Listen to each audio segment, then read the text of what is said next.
I would spend time alone in the forest as a child with my flute, and I would play my flute, and the wind would come and open my perception. I felt either I'm crazy or the world is crazy. And then I started exploring the healing effect of sounds, and then later I translated it into sound healing concerts. So I would go on vision quest. We would sit 4 days, no food, no water, on top of a hill to connect with our true self, connect with source, and receive a vision for our lives. All of creation is energy on different levels of vibration. And if we are aware of that, then we can alter our reality. What transforms my life is music which is pure. 5 centimeter tumors cured within 10 hours. What do you think is the key? Love. Of course. The answer is always love. We had created an artificial world which was totally disconnected to the sacred laws and universal principles. If we lose our human qualities of love, respect, compassion for all life forms, we will all lose. And now with artificial intelligence, that's the next level of challenge, man fused with machine. Will we be still able to recognize our true nature beyond all these polarity dynamics? We are the creators of our lives.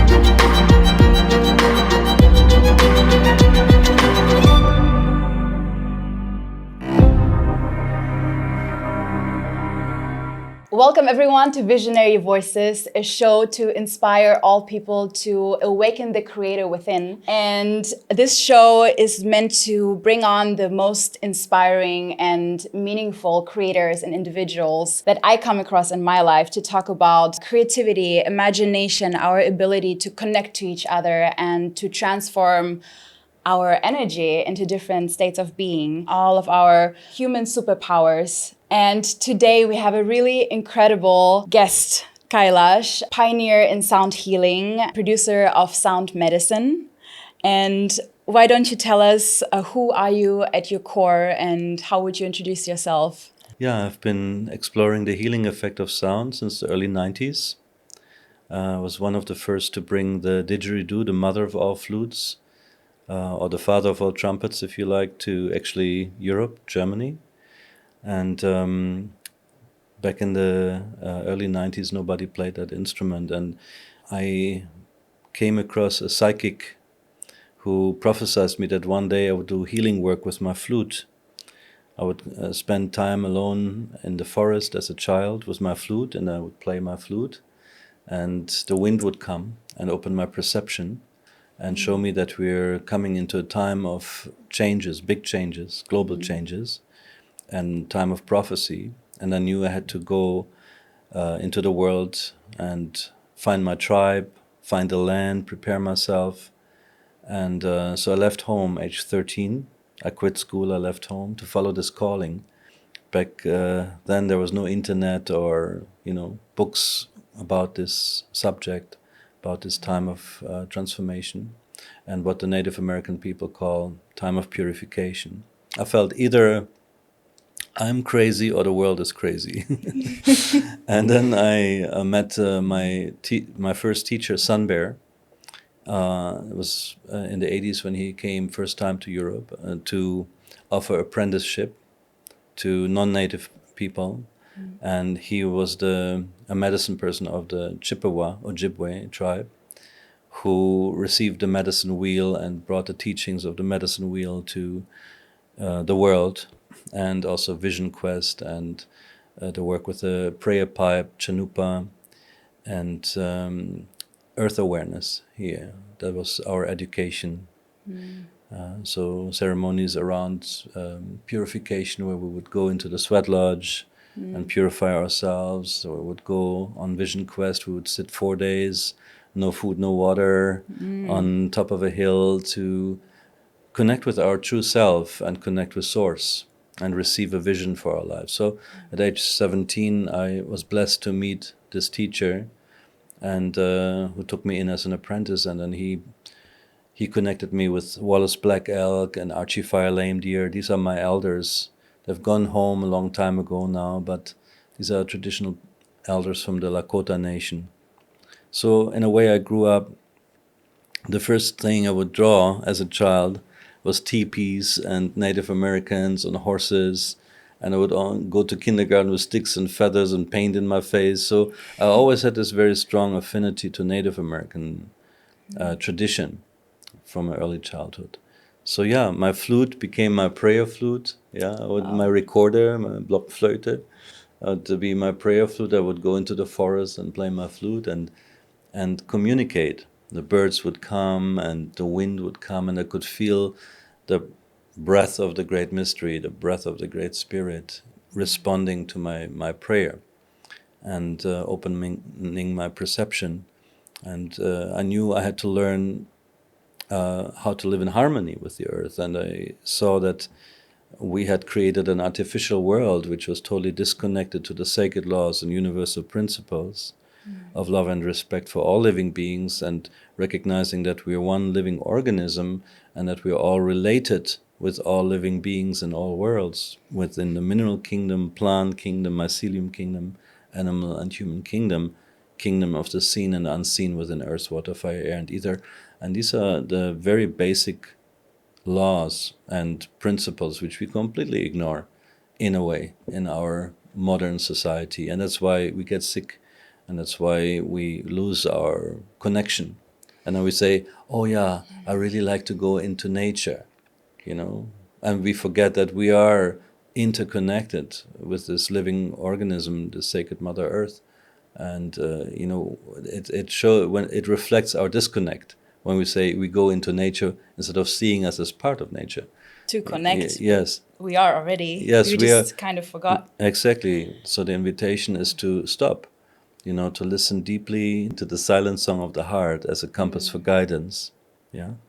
And to just drop into a moment of silence, to come home to presence. And from there, we can connect with the heart of Mother Earth, the heart of Father Sky, the heart of one another.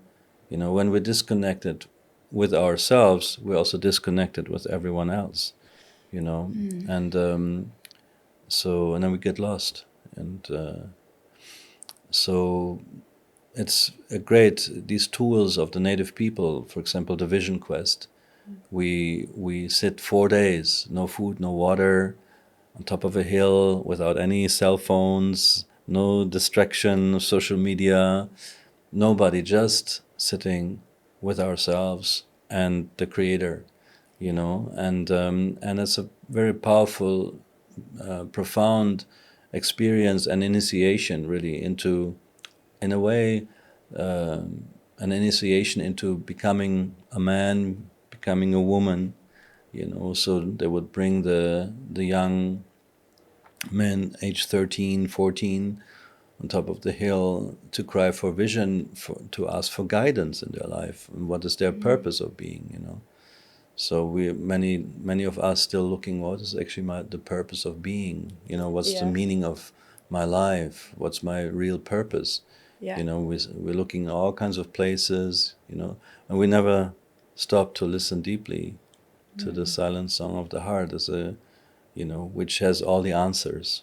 So music born out of silence, leading back into silence, is a wonderful bridge to come home to our true being. So I had this friend in my early teens, who had these psychic abilities, and he prophesied that one day I would do healing work with my flute.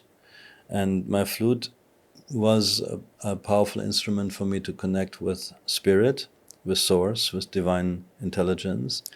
How would you describe that connection that you have when you do connect to the spirit, the source, this infinite energy that we, you know, call creator, or that's bigger than us, and then once we connect to it, you know, we feel also expanding. Yeah.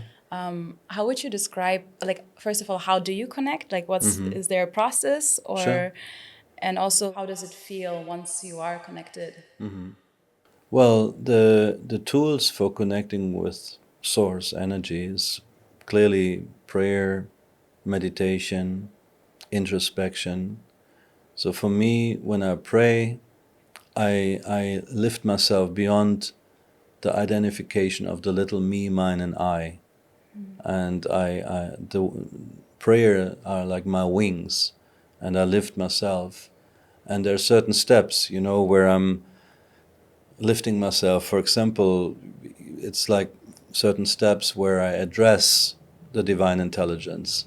And through this addressing, there's an invocation, and immediately I lift myself and align myself to that absolute truth of divine presence above us, below us, all around and within us as it is. And then I can experience a sense of communion or oneness with source energy. And that's, of course, empowering and fulfilling and nourishing and healing. So, for example, the way we pray, or the way I've developed my prayers in these steps is, for example, we say in the tradition which I have studied, in the Lakota tradition,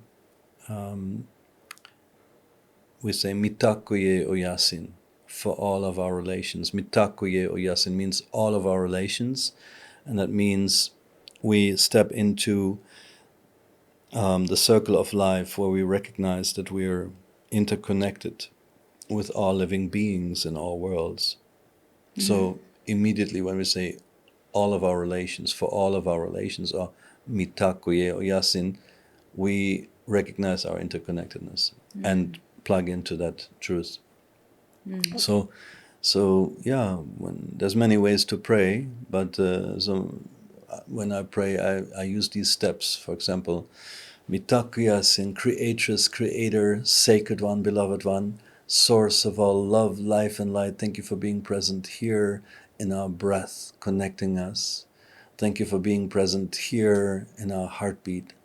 Thank you for shining your glorious light onto us from the heart of the solar system, illuminating our world, making sweet and salty waters flow through our lives and the lives of all of our relations in all kingdoms: mineral kingdom, plant kingdom, mycelium kingdom, animal kingdom, human kingdom of all races, all nations, all colors of skin, kingdom of our ancestors and the future generations, and all of our relations within earth, water, fire, air, and ether, in the seen and unseen, who contribute to our lives that we can live. Thank you for carrying us and nourishing us through sacred Mother Earth and all of our relations in these ways. We give thanks for our lives. We give thanks for this day, this moment in time. And then we start praying, you know, for what. So this is the starting, you know, and then we go into what we want to exactly pray for, who we pray for, and we call in special blessings and prayer for individual people or for peace, you know, in Palestine, and you know, to end all these senseless wars and suffering, you know. So that's what we pray for. So I stayed in the monastery 3 times with monks, and also like silent and fasting and little sleep, and for purification and reconnection to yourself. And after like 10 days of completely being in silence and purifying yourself, you go through like this emotional roller coaster, and afterwards you feel very empowered and recharged and connected and very present and slowed down, and then you go back into the real world and kind of try to share this energy that you just recharged and just, you know, reconnected to. And I find myself kind of losing it again, you know. So my question to you is, how do you keep sharing and keep recharging? And is it hard to, or do you still go in complete silence every now and then when you do feel overwhelmed by the fast pace of this world and this chaos, basically? Good question. No, it's a daily practice, you know. So first of all, food. Food is psychoactive. It affects not just our physical, but also our emotional, mental, and astral bodies. So natural, living food, ideally organic, vegan food, non-toxic food, is definitely influencing our state of our, not just the emotion, but also our mental state, 100%. So, so a conscious diet and exercise. What is conscious diet? What do you... Okay, this is a big topic. We In a could nutshell. go into food topic for an hour or so alone. But well, I mean, obviously, you want non-genetically modified, non food which has not been infused with chemicals and pesticides, because that's highly cancer causing. Yeah, yeah, And toxic, and toxicity in your body influences your mental and emotional state as well, of Yeah. course. You know, it's basic common sense, actually. yeah. You know, Yeah. we just get addicted to toxicity and used to it, you Yeah. know. And but yeah, the more we clean diet we have, I mean, I have so much energy. I don't need to take the life of another sentient being like an animal to feed my life, because I have a connection through my prayer and through meditation and through exercise straight to source, and that's where I plug in and get energy. So, and in effect, you know, this idea of feeding of other life forms, specifically animals, you know, is really reflecting our disconnect. Yeah. Because when we plugged into source energy, we get the energy from source, Yeah, you know, yeah. and we have the program. Okay, source life energy now is in this container, which is the apple or the meat or whatever it is we eat. Yes, and only when we break that container we can access this energy. But that's a program and a belief system. Maybe there's scientific proof to that, but you know, we can have many different angles of exploration, even in the scientific world. You know, even scientific papers are, you know, can be, they're not necessarily neutral, let's say. Yeah. You know, but that's another Yeah, topic. I yeah. don't want to go into that. Yeah. Yeah. But yeah, when we connect with source energy directly, we are fed. We can be fed from there, and then the food we eat is an additional source of nourishment. You know. How would you describe, you keep saying source energy, it might be not clear for everyone. I mean, Okay. everyone has their own definition and connection to this source. Okay, I would. For you. I don't like to refer to the divine intelligence as God, because the word is so loaded with religious beliefs and even wars around faith, and unfortunately a lot of abuse. You know, in the name of God, so many massacres have, genocides have happened. You know, slaughter, exploitation, terrible things Yeah, in the name of God. You know, Yeah. and then God is love. Yes, source energy is the heart of all hearts of creation, is unconditional love. You know, it has been distorted through religions and institutions, and yeah. So I like to refer to, in the native tradition, we would refer to the divine as creator, creatress, and or great mystery. You know, that, which is wonderful, because if you already define the divine and say, yes, I know what the divine is, and it's like this and that, you're already limiting yourself Yes. in awe and wonder of the divine, which is also even the divine energy, the divine intelligence is ever unfolding in myriad forms and emanations, you know, infinitely. So I don't even, personally, I don't use the terminology enlightenment, because it's for me a limited concept. Yeah. You know, because if I'm enlightened, I'm already have reached a certain level of realization and interconnectedness. But even the source energy or the divine is ever unfolding, ever unfolding. So the true master must remain a true student. You know, we must always stay in awe and wonder, and know that we don't know. Because if you know that you don't know everything, then you know something. You know what I mean? Yes. And Completely agree. and we must not be too sure about anything. We must stay alert and always improve ourselves and grow. You know, because all of creation is changing all the time. Nothing is solid. That's the only constant thing is change. Yeah. So we have to be present and, but also flexible and part of these changes. So coming back to your question, because how do I maintain that connection? Is that correct? Yes. How do you keep yourself recharged? They say you can only share when your cup is full, That's when right. it's overflowing, That's when you right. have something to share. That's right. So how do you keep your cup full? Yeah, basically? through, as I said, through diet, conscious diet, exercise. I do my daily exercise. Of actually, my choice of exercise is qigong. So I do my daily chi movements. I have collected from many, many different traditions movements which suit me, and I'm actually also teaching. It's called Kachimo, Kailash chi movements, Kachimo. So over 25 years now, I've been practicing and teaching the chi movements, and with very simple movement, breath, visualization, and stretches, I stretch myself into a flow of energy, and yeah, I cultivate energy, and it gives me a substantial amount. Very often, as a musician, we're on tour. There's only 3 hours sleep, sometimes 4 or 5 hours sleep. And so I compensate through the chi movements and diet.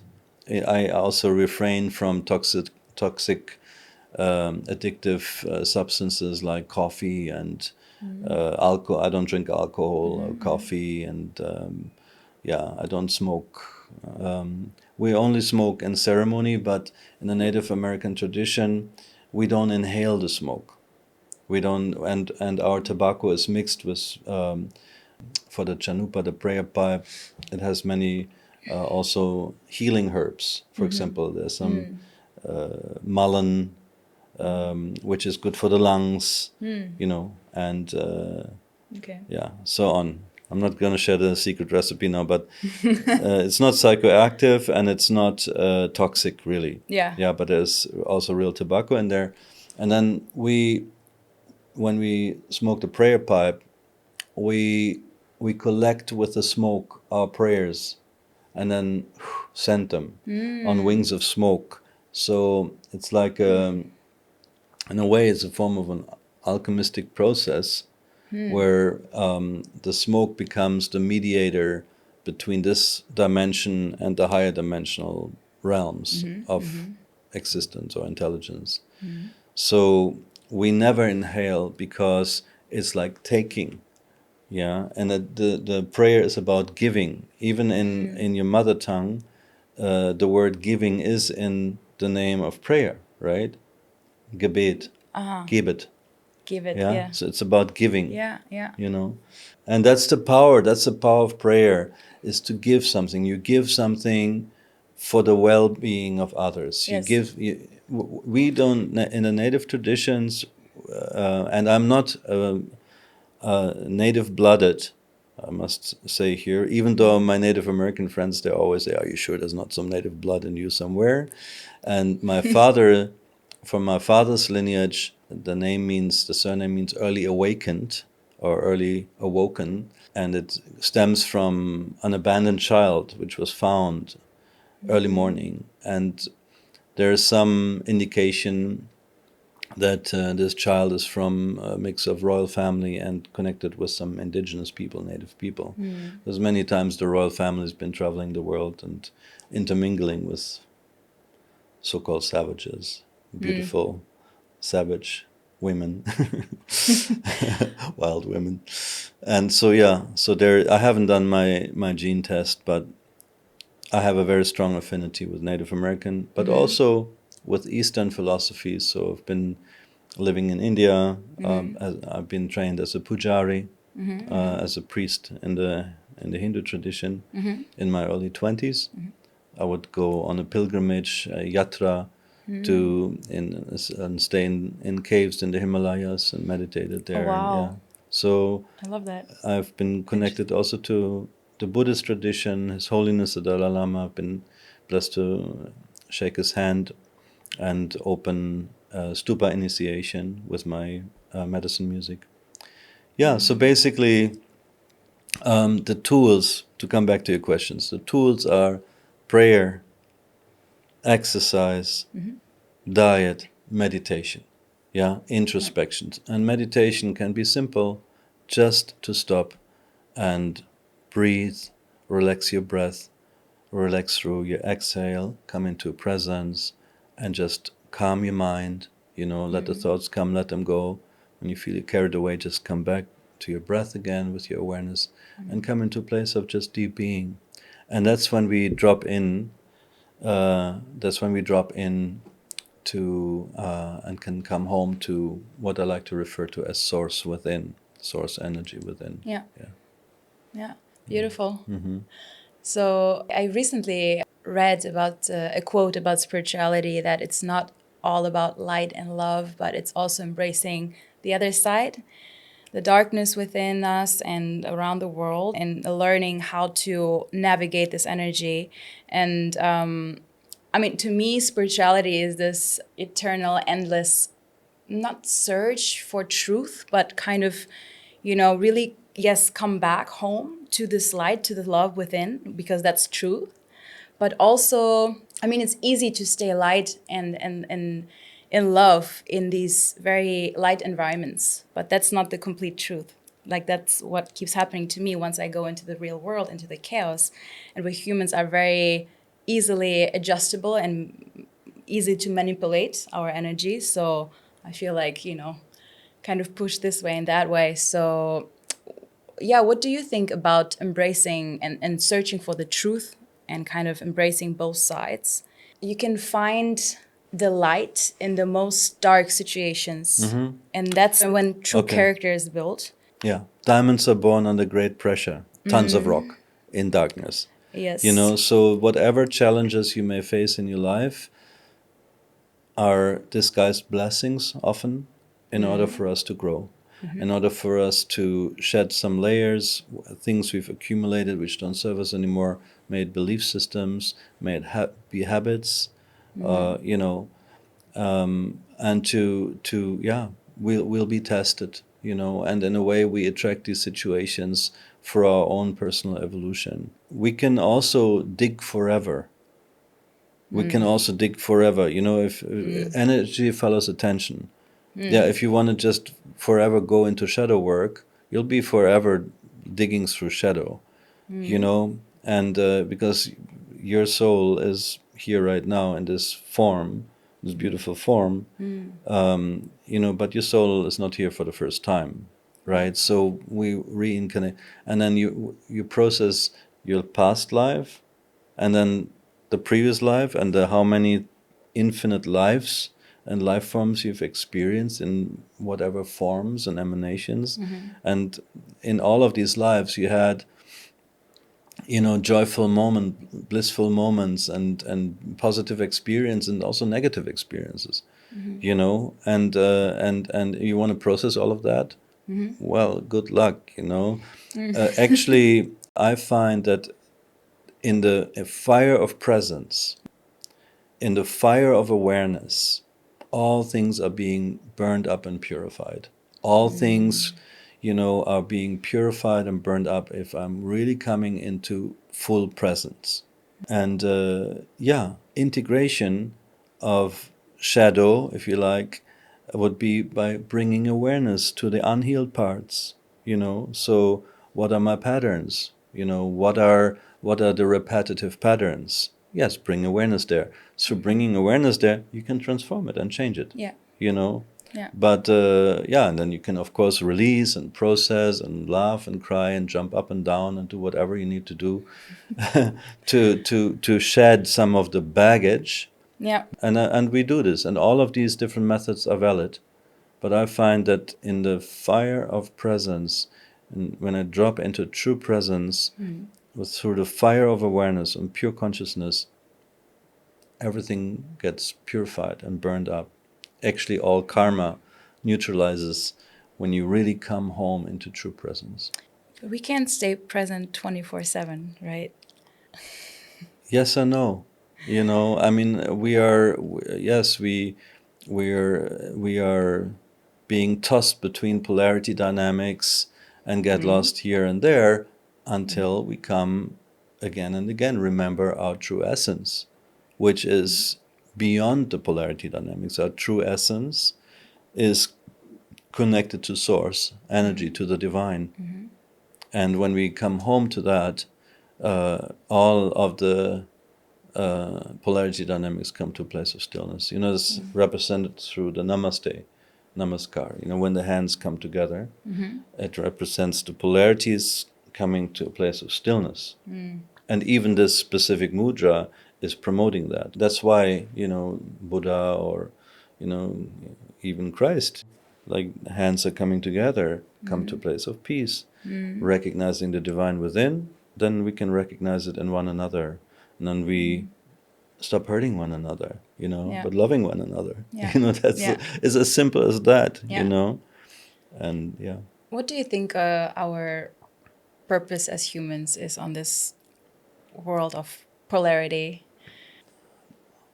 Divine consciousness has rested, let's say, the goddess, I like to refer also, even though I recognize the divine as non-dual.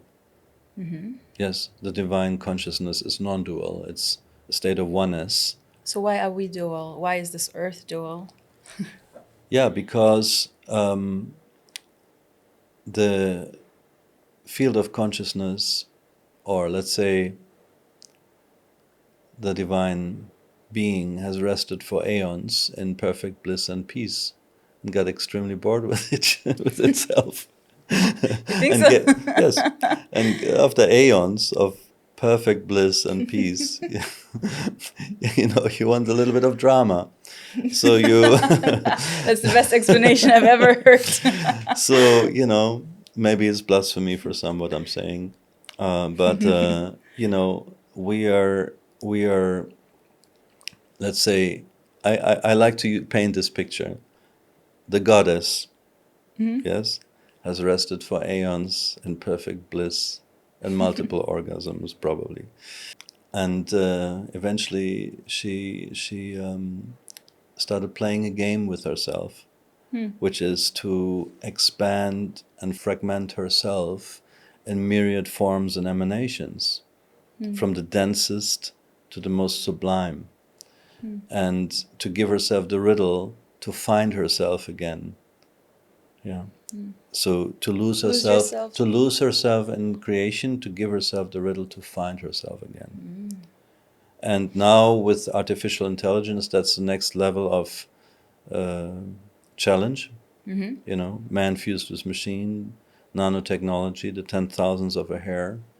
Yeah, if we lose ourselves, we go down that rabbit hole, will we be still able to recognize our true nature, which is divine, beyond all these polarity dynamics? You know, If we don't get too lost. yeah, it's delicate.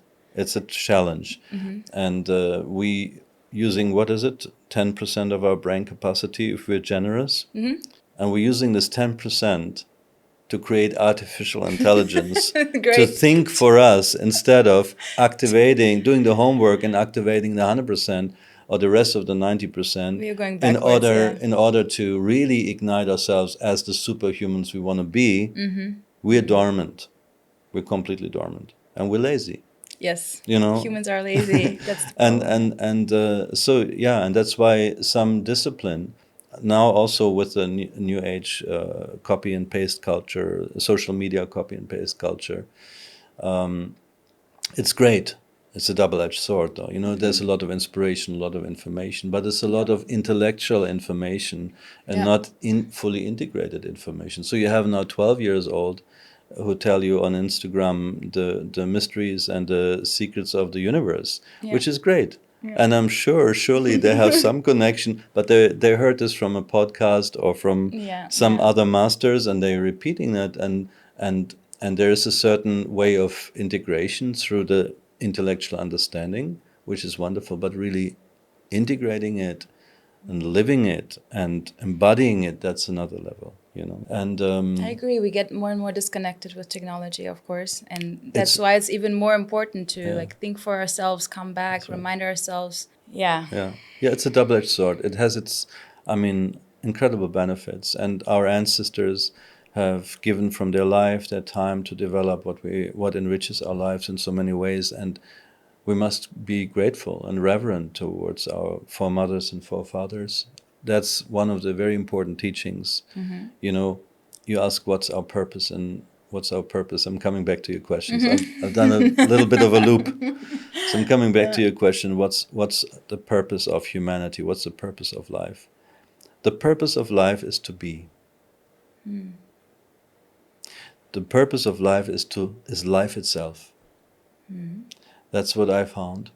Yeah, the purpose of life is life itself. I've Continue done, the evolution of humanity. yes, it's a journey of exploration of consciousness, where consciousness examines itself, explores itself. The divine works through us and experiences itself as well through us, in the positive and a negative way, you know. But there are certain universal principles and sacred laws which we're breaking all the time, and especially now with this terrible genocide which is happening, you know. There's no human ethics, no compassion, no forgiveness, no kindness. It's just very brutal force. And who are we slaying? Ourselves.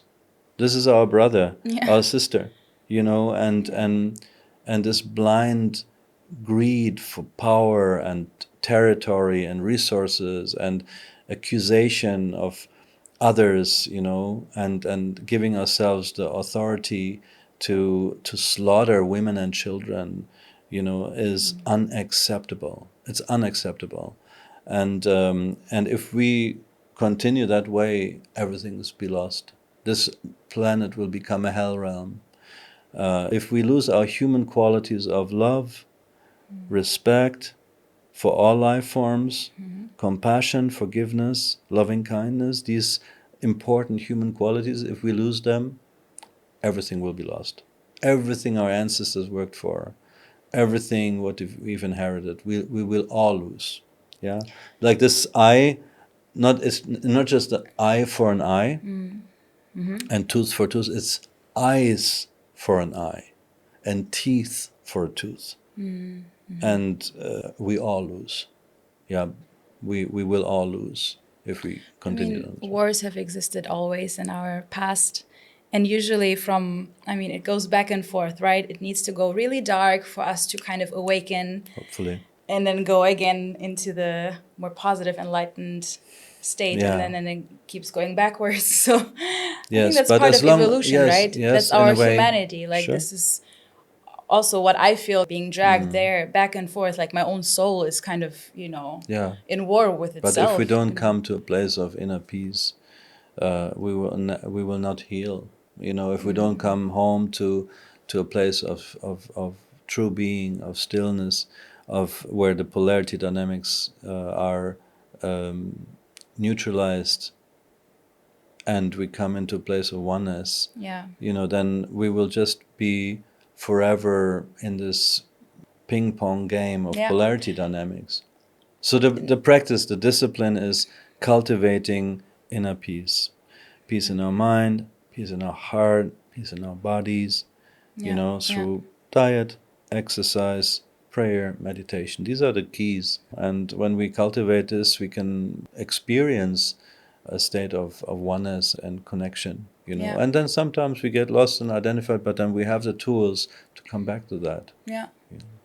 No, I completely agree. I think it's very beautiful. But also, I just had a thought. I truly believe growth happens in these battles. You know, if we didn't have, as horrible as it sounds, but if we didn't have fights, if we didn't have wars, we wouldn't know what true peace is, in a way. So, like, yeah, that's the first time I've heard the explanation with the goddess, like your theory of, like, she got bored, you know? Like, I imagine all of humanity just sitting. It's meant with humor. in I hope peace. nobody will feel offended by this picture I've painted. No, but I think that's also kind of the source of creativity in us, you know? We want to explore, and we are curious, right? Like, Exactly. humans, we are curious. We want to go in the dark sometimes, and then to find light in it, or to create it, and in a way, I believe we're all creators. You know, we can. I mean, coming Definitely. kind of back to 100%. creativity. Do you believe that too? Well, That I mean, everyone has this creative it's not a nerve belief, and- it's a fact. I mean, we are creating our lives through our thoughts, our feelings, our words, and our actions. Yeah. It's not a belief, it's a fact. Yeah. And and if we are aware of that, then we can alter how we navigate and alter our reality. Yeah. You know, if we understand that we are the creators of our lives, Yeah. you know, What is the best way to trigger the responsibility in each of us to create our life? well, one finger points out and three fingers point back. That's number one. Yeah, we always blame others for our situation. We don't see the three fingers pointing back to us. Yeah. So that's just taking responsibility. Yeah. Okay, someone's triggering me. What's my part in it? Yeah. That's responsibility. Yeah. Yeah. You know, and then when we change this, we create a polarity with this is the same with what's happening now. You know, with I don't want to go feed too much of this situation, but it's currently I'm an empath. I feel the planet, and a part of me is there in this experience. You know, so you know, there's this blame. You have attacked us, therefore we completely finish you. Yeah. You know, so this blame will always feed polarity dynamic instead of taking responsibility. Have you know? Yeah, I don't want to go further into this In because it's a politics. big topic. Yeah. But taking responsibility Yeah. and not blaming others Yeah. for our misery, Yeah. but improving our situation through our choices.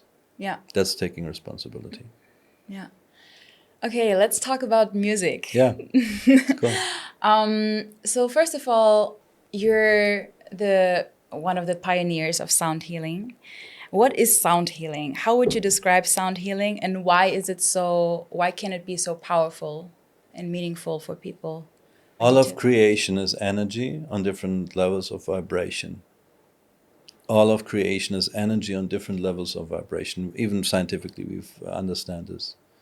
So why there is the emanation of a rock, a plant, or a human being is different frequency keys and combination of frequency keys which form this specific container. Every organ has a specific frequency key. If we find the frequency key of the liver, for example, and tune into that frequency key, we stimulate the liver and the function of the liver, and with the kidneys and everything in the same way. You mean the vibration, the specific? Yes, there's a specific, every organ has a specific frequency key, a specific vibration. And if you find that, you can stimulate this. So in my work, I've explored the healing effect of sound in the early 90s. Back then, there was nobody around. There was Theo Gimbel, Jonathan Goldman was also, Hans Jenny has done some cymatic work in Switzerland with exploring how sound frequencies affect matter, liquids, you know, and started creating this psychogeometric forms through being exposed through frequencies. Certain frequencies had different shapes, different dynamics. So yeah, maybe you can explain a little bit about the scientific or psychological effects or processes that music can have on our brain and our body. Well, let me just share a little bit about my personal journey around the sound healing. Yes. So when I was living in India on the houseboat on the Ganges, I meditated on the internal sound, and I heard in a deep state of meditation you can audibly hear the sound. And so suddenly I heard this sound, but it came not from within, but it came from down the river. And I followed the river, and I met my first didgeridoo played by an Australian man to the river dolphins. Back then, we still had river dolphins in the Ganges. And I experienced how my energy centers were expanding and my energy bodies, and how the sound vibration was stimulating the energy flow. Yes. And then I realized my friend who had prophesied me that one day I would do healing work with my flute. This was the flute, the mother of all flutes, or father of all trumpets. And then I started exploring the healing effect of sound through the didgeridoo, first of all, and in uncountable individual and group sound healing sessions. And then later I translated it into sound healing concerts. So basically the principle is that the sound I send out comes back to me and gives me information. So with the sound I send out through an instrument, I can scan the field. And it's like a seeing, sensing, feeling, so I can tune into your liver and feel, okay, your liver there's some toxicity. It's, Really? no, I'm just giving this as an example right But now. with the sound. With the sound. But how can you know it, feel it? I feel it in my system. I feel it in my body. When you play it? When I play. And I hear it in the tone as well. Really? Yeah, yes. So the frequency of the sound of the it's like flute connects ultrasound. to the frequency? Same like ultrasound. The sound I send out reflects and gives me information. Same like ultrasound. Now we have technology which does that. But this is ancient technology, 30,000 years old, more. Ancient, sound vibration. Sound vibration, as I mentioned, all of creation is vibration on different levels of density and different frequency keys, which create this specific form and emanation. And so sound is a carrier of information as well. So the intention I put into sound is being carried and amplified, and in a way, there's even in technology now in our modern world, this is used in many different ways.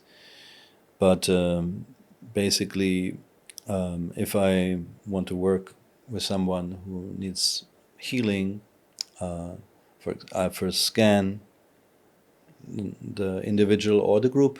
The situation, the current. Yes, I can scan the group as well, and identify in the collective group what is the matter. Where's the energy leaking? Where's the crystallization? And then I work with the sound, and then I can feel, okay, now this crystallization starts to loosen up and dissolve, and the dissolving of held stresses and traumas crystallized in the physical, emotional, mental, astral bodies start to dissolve individually very differently. It can happen through the body starting to shake and vibrate. It can happen through emotional release. It can happen through suddenly tears are coming. It can happen through key images coming from your childhood or your time of in the womb, or other lifetimes. So how does exactly the healing happen? So the frequency of your sound connects and alters the frequency of the specific area you want to connect to, or and how do you decide? So you identify the problem, per se, and how do you alter? By suggestion. It's probably complicated. We would need a couple of hours to go into the whole. But I find it so interesting that you can actually alter the frequency. So you could alter my energetic frequency with the sound. No, I would bring it back I would help for you to initiate self-healing processes. And, the sound helps you to release contractions. Right, because we adjust to our environment. Yes, so like once all we the crystallizations from traumatic experiences of the past are stored, crystallized. And the sound helps to loosen this up and come back into its natural vibration. So the body's own intelligence is supported and stimulated to repair itself, the self-healing process. And obviously gongs and singing balls and everything is a different key and covers different area. Didgeridoo, the Native American prayer flute, the overtone chanting. I'm using all of these different ways.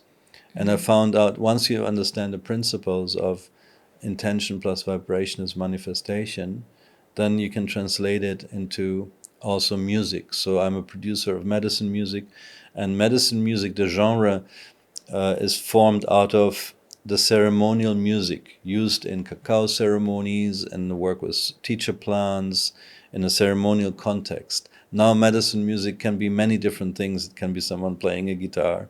and singing a heart song. This can be medicine music. Medicine music can be also a sound healing experience, can be also medicine music. Someone who sings a prayer can be medicine music. So that now this new genre has crafted itself out of the ceremonial work. And so back in the days, in the early in the 80s and 90s, there was just new age music, which was terrible. It's very cheesy with synthesizers most of the time, and then world music, and there was a big gap between the two. Even though world music, because of the traditional context in world music, often had spiritual elements, but they never married. Initially there was a big gap. Even now, still these platforms like Spotify and this genre of world music is not. Even though Peter Gabriel, initiated this world music, made it known to the world. Yeah. This genre. Yeah. And featuring all these incredible international traditional artists of traditional music, fused with modern music, which is called world music. World music can incorporate soul, funk, blues, jazz, many different styles. But always has an ethnic element. And so New Age, there was a big gap, but now we've been bridging that gap. My music was more recognized in the New Age world, or New Age music listeners fancied my music, but my medicine music was always leaning towards also world music, integrating soul, funk, blues, jazz, ethnic elements. So do you think some music can be more healing and more good for us than other music? Or do you think all music can be healing? No. Because some music can also do the opposite. Exactly. It depends on what context. I mean, even in the psytrance and trance music scenes, there are some wonderful producers, who have very good intention, and they put that prayer, that intention in the very hard beats and fast. Even though the computerized hard, fast beats can be very distorting. Why do you think the intention of creation, in the moment of creation of this music, is so important? Because that's the power of intention, which is carried throughout whatever rhythm, rhyme, melody line, musical genre is projected. So the intention is the soul of whatever we do. Yes. And I mean, I don't listen to death metal or very noisy, aggressive music. It's not nourishing me. Yes. But I mean, for some it can be it can be purifying. It can be a release for some. Yeah. It's an expression of something they've been holding. Yeah. Anger, Sure. or letting it out, and sure. Healing in that Yes. way. So everyone kind of needs to see where in they a way, feel drawn to. in a way, everything is welcome. Everything has its place and purpose. But my department is definitely more the medicine music, and people respond from all around the world and report about that their life has been transformed and touched through my music. And this is fulfilling for me, because the reality is, these platforms, unfortunately, like Spotify, they don't support the artists, really. They actually feed off the artists and feed it off to the masses and feed themselves, and we get a fragment. We don't even cover our production costs on these online streams. It's important for people to understand, so that they actually, the music they like and love, they can support it more directly. Yes. When you heal people, I want to talk about the translation of, the facilitator and the receiver. Are there certain states of being or environments where you're more likely to receive the healing? Of course, you're more likely to receive the healing when you are ready to utilize the tool which is provided to activate self-healing. Otherwise, you can run to the masters of sound healing, the doctors and healers, nothing will heal you if you're not also ready. There's to- no magic trick to unblock someone if they're not No, ready. if you're not in agreement, if you're not, sometimes we go to all of these people to try to heal, to avoid doing the homework ourselves. That's actually a strong pattern, unfortunately. So how do you become ready? With your choice. Your choice. Your decision that you have enough of a negative pattern, Yeah. and you want to transform it. Yeah. And you're ready to move forward and not be addicted to self-sabotage and self-destructive behavior, but you want to go to the next level. Yeah. I mean, that usually happens when we've been down for too long. Yes. And at some point we are like, okay, no more. Yes. Hopefully, ideally, yes. We've had in ceremony, through the medicine of sound, a young woman with cysts in her ovaries being cured within 10 hours. She was going to 5 centimeter tumors. She was going to surgery, X-ray the next day, and the cysts were gone.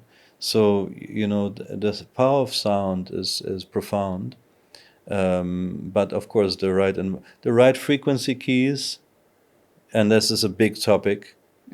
It's something I'm actually exploring through my institute, the World Institute for Sound Medicine, Education, Treatment, Art, and Research with METAR. I'm doing education and research work around this, but we're not going to cover this in a few minutes. Yeah. This is a very, very big topic. Yeah. It's actually a very powerful topic, and even the governments are working with it, but in a negative way. Oh. Yeah, but that's a whole nother topic for another that is interesting. podcast. Do you have maybe one situation or one encounter with healing and music that completely transformed your life, or that most fascinates you? Many different. What transforms my life is music which is pure, music which is filled with love, music which transports authentic, positive vibration with a positive message, from any genre. I mean, there has been greats like, even back in the days when reggae was very popular, I didn't really listen so much to reggae because there was a lot of weed smoking connected to it, and I don't like this the energy of this substance. So I never really immersed myself in the reggae scene. But Bob Marley was he was great. Yeah. He was connected. He was connected to source, and he was a truth speaker. Yeah. And his music touched so many, empowered so many. Beautiful. You feel it immediately. Yeah, you feel it immediately. That's nourishing. That's healing. Yeah. Leonard Cohen, covered 3 generations with his poetries and his incredible low voice and his very humble, graceful being. Amazing. I've been twice in his concert. It was a healing experience, What do you think is the key to healing, nourishing music? Love. Of course. Always. The key is always love. Yeah. The answer is always love. Yes. For everything. Beautiful. Yeah. What is art to you? How would you describe, and what role does art play in our world, in your opinion? Well, I'm an artist in the field of music. Yeah. Please explore my medicine music and sacred world music and inner world music on all the different platforms. There's many different styles and expressions and poetry and ethnic elements infused. This is art for me. It's an art form. And music, I can only speak because I'm not a painter. I can only speak of music as an art form. Yeah. And music, where would we be in the world without music? It would be a very barren, very sad place. The song of the birds, the music has always bridged worlds, has always bridged cultures and religions even, and united the people. Yes. Yeah. So music for me is a very high art form, And I dedicate my life to it, actually. Literally, I dedicate my life to it. And yeah, there's many art forms, and art is a way to nourish the soul. But then, of course, there's also very obscure art and very dark art as well, which I personally, again, it's the choice of what you feed yourself with. Yes. Do you eat junk food and you get addicted to that and, you get a kick out of that? Or do you eat nourishing food which gives you energy? For me, that's a better addiction. Yeah, for sure. You know what I yeah. mean? Yeah. So in a way, also art, I mean, it's all about the intention, like you it's said the earlier. power of the So some intention. people create art to inspire and uplift Exactly. others, and some create art just to kind of release their own Exactly. bad, negative emotions, Exactly. and that kind of has a Ripple effect. ripple effect. So Some people they don't identify realize, themselves with yes, it and can and see, also release, yeah, join maybe, the, but also or be fed by this. Yes. Energy, again, we're coming back to energy follows attention. Energy follows attention. And what is your intention? What is your intention? Because the intention or intention is the soul of whatever we do. Yeah. Yeah. And it carries through art, it carries through sound, it carries through everything. Yeah. You know. How do we connect to a more pure intention? What would you recommend all creators in the world in order to really truthfully connect to their source, which is light and love, in order to create from that authentic and true place with the intention to share more positive and uplift, the world and environment? How we can connect with our true intention, our authentic true intention is, and may that intention be pure and guided by love, of course, then it can be healing and uplifting and nourishing. How we connect with our intentions through introspection. Introspection is the key. Meditation, whatever helps you to tap into your true being, mostly meditation, coming to a place of stillness, and the realization that we are these unique emanations, like unique waves in the infinite ocean of being. And through our identification with the illusion of separation, we fall into a sense of separateness. But when we come home to our true being, we recognize that the unique emanation we are, in essence, is interconnected with the ocean. So the wave and the ocean are one. So in the moment when we tap into our true essence, we tap into source energy, and can be guided from there. And then our music can be infused through that energy. When I play the prayer flute, my intention is offering. I offer every note I offer is to the highest, and I offer myself, and climb the ladder of my offerings into this expanded state and experience the sense of oneness. And when I'm truly authentic in my offering and offering myself, then by the grace of the great mystery, the energy emanates back into space and everybody can feel it. And then many artists step in the way when that happens, when something greater comes through and say, yes, I'm the special artist, The ego kicks in. And the work really is also offer that, your self-importance, your arrogance, whatever, because that is contaminating and compromising the purity of the transmission. Let inspiration flow through you. 100%. That you Don't just block like a it. hollow bamboo or hollow bone, hollow reeds through which the breath of the great mystery can blow through. That is the practice for all artists to be present, unique in your presence. You're a unique instrument, but in the same time, don't step in the way. Allow something greater to flow through. And then, yes, you can take some credit, but actually all credit goes back to Source. Yeah. Would you like to play something for us? So this is a Native American prayer flute in pentatonic scale. This is a cedar from Sedona, Arizona. And this flute has been with me for over 25 years. Yeah. Wow.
Beautiful. I could feel the vibration.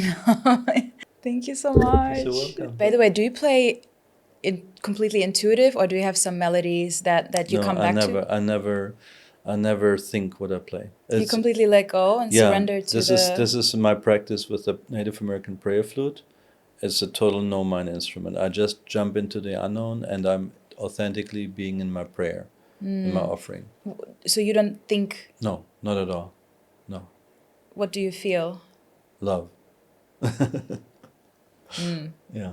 Okay. I just offer myself. Yeah. Obviously, I have instruments where songs which have words and a melody line, Yes. and those I repeat in Yes, my yes. performances. I'm a multi-instrumentalist, so obviously That's I have different. songs. Some of the songs have gone viral. For example, Mitara has been a compass, a roadmap through this whole COVID thing. Many people have received a lot of benefit from this narrative, which was spoken there, spoken word, Metara. And also Above and Below is a song which has gone viral, or Morning Star, The Walking Tree. So there's many songs which are out there, and people are singing those songs and find empowerment through these songs. So obviously I have songs where, okay, we're singing this song now. Yeah, But when I the play connections through lyrics and our Yeah, language and that the melody that is, line. but I mean melody and What- frequency. Yes, when I play the prayer flute, I just go into my prayer. Yeah, Yeah. it's so beautiful. Thank you. Yeah, thank you for sharing and me letting be part of it and witnessing. Do you have a big dream? That we may all awaken. Yeah, that we turn this ship around instead of going down the path of self-destruction.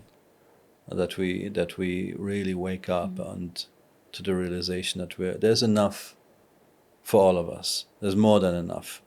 This whole scarcity and whatever. I'm not going to put out labels now, but whatever is being promoted, is. I don't buy into it. It's not the truth. It's not. The You know what disconnect you to- know what the truth is if you connect it to your Truly, heart. yeah. And through that, with the heart of the great mystery. So there is abundance. I mean, there's a program of depopulation, and the war is one measure, and the COVID thing is another measure. I was just about to say, what Yeah. about the fact that we're getting more and more on Earth? So like competition rises, and we start to. If the resources are distributed unevenly, as they are, Yeah. there's only 1% of humanity who controls the whole. Right. So Wealth. it's obviously done on purpose. Yeah, I mean, if we equally share resources and use the technology we already have Yeah. for the benefit of all beings, everybody can be well fed, hosted, abundant. There is. Yeah. Life is. The chalice of life is overflowing. But of course, it's a living organism. If we exploit it to its last drop and pollute it, it's like polluting our body. Eventually, even if it has a lot of life force, eventually it will get sick, and it will not be able to be creative or support. This living organism, this planet, will not be able to sustain us if we continue polluting it Yeah. and exploiting it. Of course, it's common sense, actually.